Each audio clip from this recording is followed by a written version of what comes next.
الحمامات في شقق جنة مصر بيكون فيها شاورات مش بانيوهات. أرضية الشاور بتكون رخام وبيكون فيه بلاعة بتصرف مية الشاور. المفترض إن البلاعة دي بيكون تحتها على طول ماسورة أو كوع 90، بتنزل المية من البلاعة جوه الكوع 90 مباشرة. بس الغلطة هنا أو المشكلة هنا إن غالبا بيكون في فراغ كبير بين البلاعة وبين الكوع 90 اللي تحتها اللي المفروض ياخد المية من البلاعة.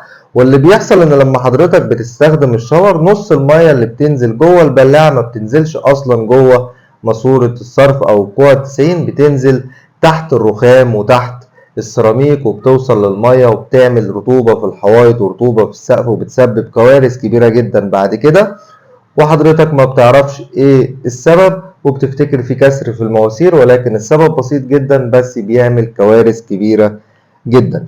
في الفيديو اللي قدامك ده كنا بنستلم شقة في جنة مصر، طببنا البلاعة، سدينا البلاعة وملينا ماسورة صرف الشاور او بلاعة صرف الشاور بالمية.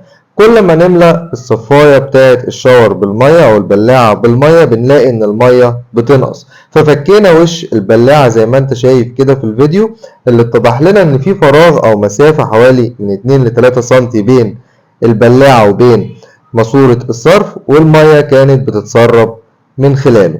وحل المشكلة دي بسيط جدا، هو عبارة عن ان احنا هنخلي البلاعة نازلة جوه الكوع 90 بتاع الصرف مباشرة ومفيش اي فراغ بين البلاعة وبين الماسورة، وده من خلال ان احنا بنعمل رقبة او تطويلة للكوع 90 بتاع صرف المية ونخليه داخل في البلاعة مباشرة، وبكده مش هنسمح للمية ان هي تنزل بره المسار بتاعها او بره ماسورة الصرف بتاعتها. ولازم برضو نقفل حوالين الماسورة وحوالين البلاعة كويس جدا بحيث ان احنا نمنع او نسد اي مكان ممكن المية تتسرب من خلاله.